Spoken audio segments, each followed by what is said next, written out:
Hello, hola. That was so awkward. Hi, hello, and welcome back to the What is K-pop podcast, in which we're cringe. We're really cringy around here. Hi, what do I say? Hi, I'm Sophie. I'm the one that decided to do a podcast one day, and here we are. Yeah. I'm the creator, maker, and first hater of the What is K-pop podcast. I decided that that's going to be my new, thing. I'm the creator, maker, and the first hater of the What is K-pop podcast because who hates yourself? Who hates you more than anything? Yourself. Maybe not. Negative Nancy, I don't know. Yeah, basically I was like, yeah, we talk about members, groups, no, groups, members, discographies, outfits, concepts, and survival shows.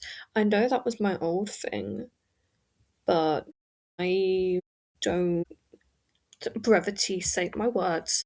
Words are not my friend today. So I cannot remember what I have talked about in regards to this group, Santos Bravos. Right, I've talked about. I don't know what in regards to Santos Bravos.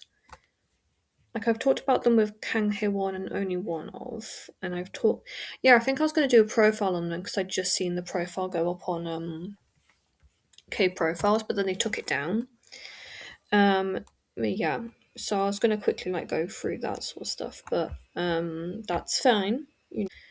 I wanted to talk about them in terms of groups that have been created by Korean companies that promote in Korea or have promoted in Korea. Kind of.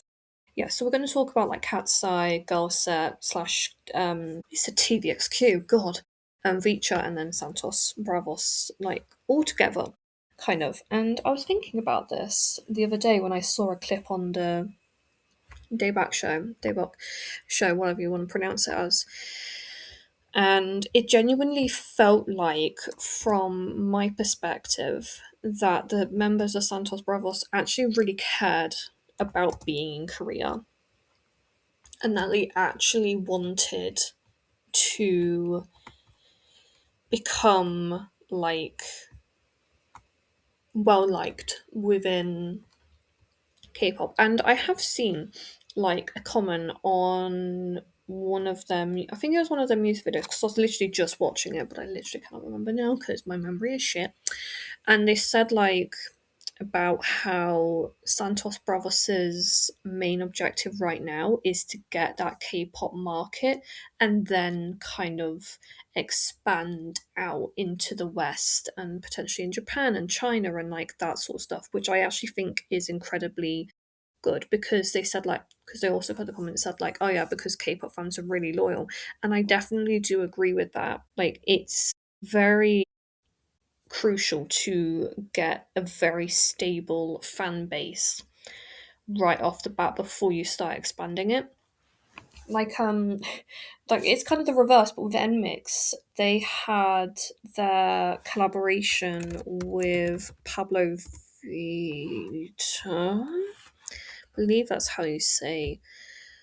Oh dear God. I believe the pronouns for Pablo are they. No, sorry, she, her. They're a drag queen. So that was a quick oh my god, what do I say? I was like, oh shit, I'm gonna have to speak. Sorry, I don't want it to be wrong. Does it? Do you have your? Oh god, it's dear me.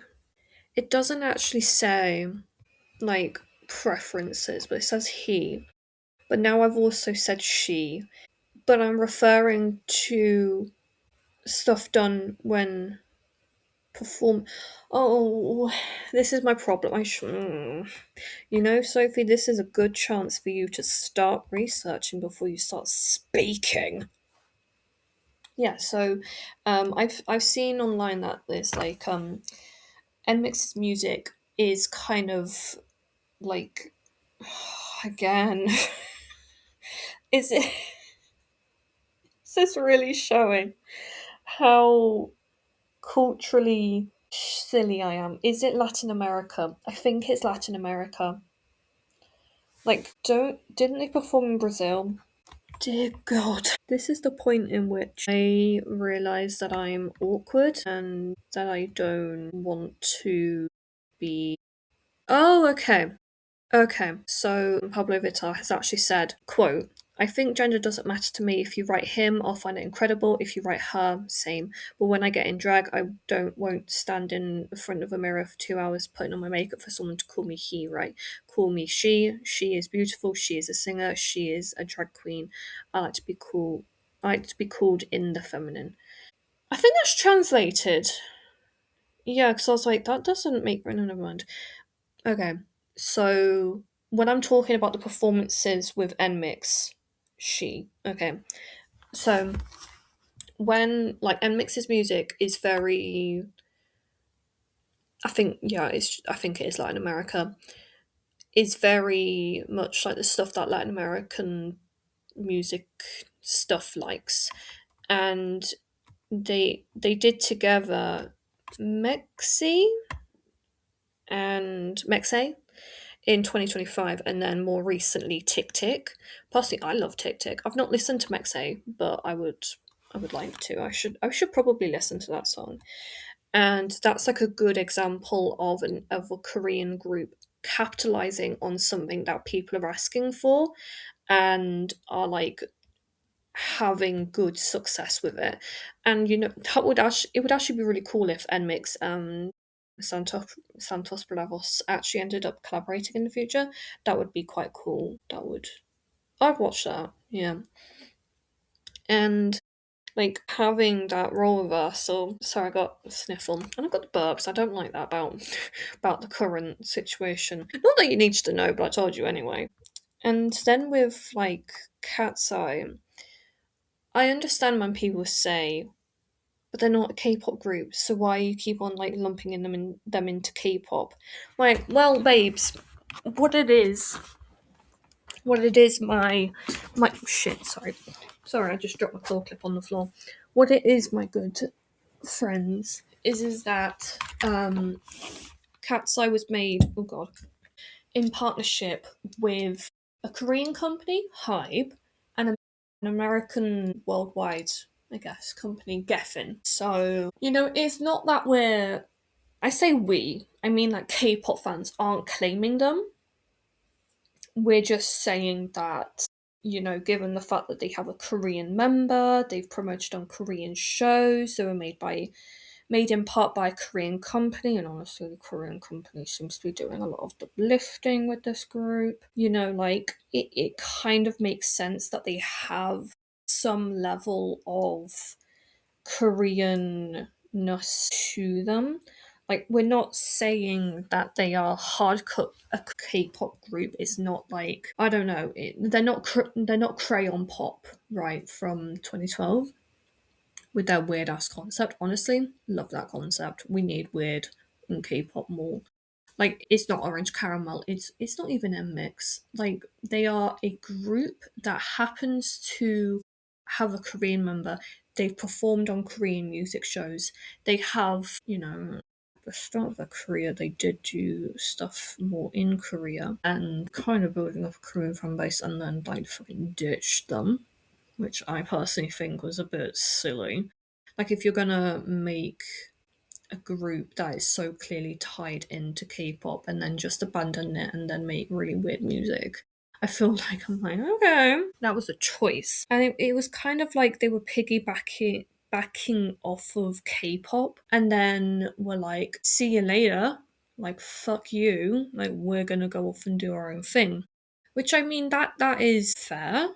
You know, it's upsetting, obviously, because I actually enjoy watching music show performances because you always have that guarantee of quality to them when you don't, as opposed to like just performances from concerts. Like, I don't enjoy watching the non-official performances, Coachella, from Lollapalooza, like that sort of stuff. Like, the sound quality is just horrendous and it makes me annoyed, so I just don't watch it, and so I'm not enjoying Cat's Eye.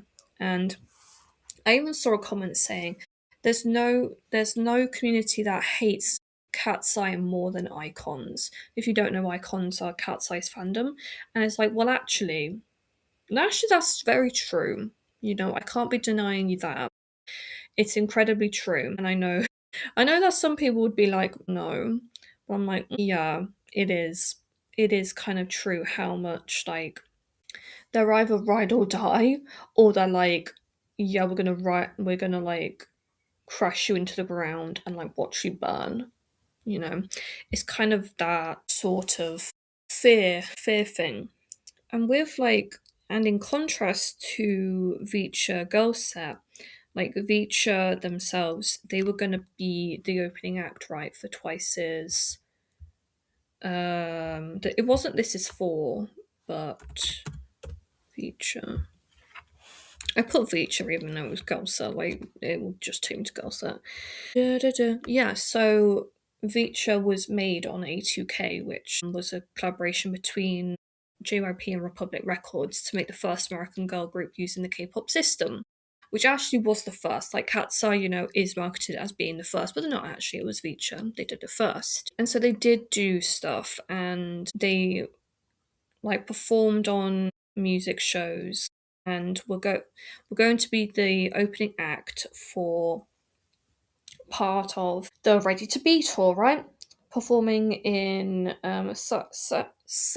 Dear God, this is the problem. I want to learn Spanish. I really do. I find it a beautiful language, as I do for Korean. I just cannot pronounce these names, and I'm terrified to pronounce them because I'm going to butcher them, and then people are going to like.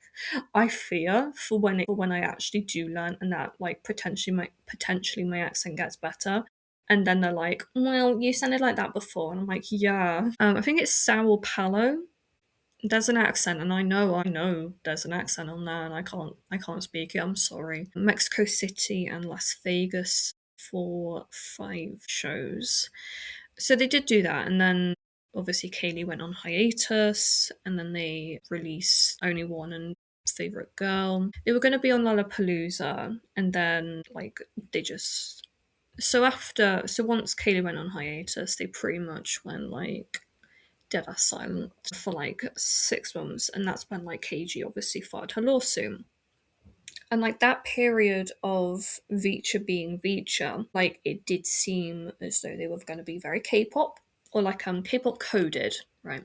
And that's fine, like it makes sense. Like I kind of thought that for where the group was at the time, like the outfits were okay. They were a little bit childish, but I think given Kaylee's age and like JYP at the time, it kind of makes sense now in retrospect. But I'm pleased that that's kind of done. And then when they came back as like Girl Set, it was clear that obviously this was not going to be at all like K-pop. Like maybe they might promote in Korea, but they're not going to promote on like music shows potentially. I don't know. I can't see into the future. So them not being them as feature, I would say is a K-pop esque global girl group. As GIRLSET, they are a global girl group with that slight inkling of like, oh yeah, like we know that you were in the K-pop system, but you are kind of just a girl group who are doing their own thing, who are a little bit more geared towards the global market.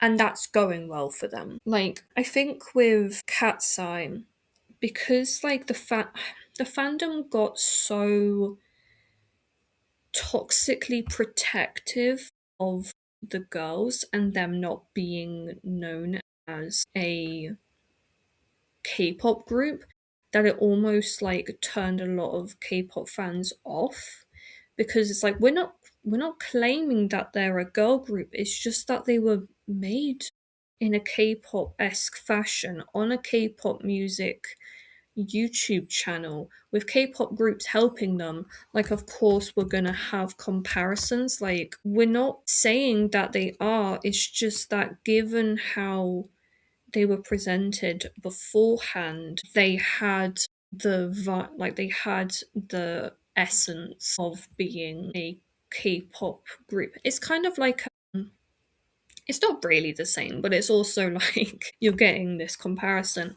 It's like how saying, like, when you put vanilla essence in a cake, right? They don't automatically become vanilla cakes. You know, they're just plain cake, but they have vanilla essence in them. Like, you're not gonna, like, unless you have, like, maybe like a vanilla bean or like vanilla paste or something that's more concretely vanilla, then I would understand when you call it a vanilla cake. But when it's just essence, then it's like, well, it's just a cake that happens to have vanilla in it. And I just kind of realized when I was talking about that, it's just like, yeah, that can be like misconstrued in a way of like saying that they're all white. I did that to myself a little bit. Oh well, I don't care. Like we're not saying that these groups and these people are K-pop groups, but when you have these certain things like being under a K-pop company and you perform on shows like this and like variety shows and do these things, then it kind of becomes a little bit more like you're kind of seeming like a bit of a K-pop group. And like I know that Western artists they've performed at KCON and stuff like that, and I wouldn't call them K-pop groups. And I know that Hybe owns, is it Big Machine Record? I don't know. Scooter Braun owns that one. He honestly seems like a slimy fucking snake, and I know that like he has had some allegations against him. I've not researched them mainly because I don't care, but he just his appearance just gives me like slime. And not even like Nickelodeon slime. Like I would love to be Nickelodeonly slimed. No, Scooter Braun just gives me like slug slime. That was actually, speaking of a slug, it was actually really interesting. It was. This is how I remember it. This is how I remember when it happened. It was right after Jenny had passed away, and we were coming home. Me and my mum had gone out to get something from Tesco, right? And we just pulled up and I was going inside, like I was going around the car. And I think it must have been the outside lights on the top of the garage lighting up because I could kind of see like a slug and it was just on our guttering, like the big white pipe that goes down the side of the house. And obviously like kind of goes in between like the house and the garage. So I don't think the house actually had a garage when they bought it. So I wasn't alive when they bought this house actually. I was but a twinkle in my mother's eye. No. Well the reason why they bought the house is because they wanted more kids and to keep the cats safe. So that's kind of why, and then I just happened to come along. Yeah, so it was just there. So I took a picture of it and even though like I know that it was dark, it genuinely looks like it's broad daylight. It's actually quite funny. So yeah, I'm just trying to find it again. 1 second. So it's actually really cute. Like even though it's like a slug and my mum was like, "Oh yeah, they're toxic to cats." I was like, "Great, it's cool." Petal, my darling. She was flopped down on the floor, so we took a picture of that. Anyway, yeah, so it was on the 7th of March, and it was really funny because we had gone out to get stuff from Tesco, and yeah, it was really super friggin' weird. And had I had I bought the flout? Yeah, because it was near Mother's Day, wasn't it? Yeah. Yeah, poor Jenny. Anyway, something else I wanted to say, and I forgot, as always. Also, I'm having so much trouble with trying to figure out how to have my hair in a claw clip. Like I washed it, yeah, it was on that day. I had washed it, and now it's gone like weird and like not wanting to stay in the claw clip. Yeah. So yeah, Jenny passed away, and literally like we don't know his exact birth date. We say it's my birthday, and so he passed away when he was 3.5. Yeah, did you want to know that? Now you do. Yeah. So yeah, with regards to K-pop groups and like K-pop adjacent groups, it's a difficult thing to kind of know where to stand with it all. Because like I think of KATSEYE as being a K-pop coded global girl group. GIRLSET is a global girl group who had K-pop ties. Vicha, when it was Vicha, was again like the same as KATSEYE, a K-pop coded global girl group. SANTOS BRAVOS is a Latin American boy group with K-pop ties that is willing to accept that being a part of their not upbringing, because of their formation, which I think is really good. Please accept your K-pop roots. KATSEYE don't care about Vicha because they're just like, yeah, okay, they have reasons for not accepting that part of their past. But KATSEYE, you've benefited from this industry and you kind of need to respect that a little bit more. I know that's kind of easy enough for me to say, but you really need to treat that time of your career with a little bit more respect, because like K-pop fans can and will mobilize in quite a dramatic way. And considering that, well, I mean, it's not even like a big industry, but Luna, Luna happened, and Luna was getting kind of like it was getting places in the West. Yeah. So that is all on like the actual topic. Yeah. Thank you as always for listening, and I will talk to you guys again very, very soon. Bye.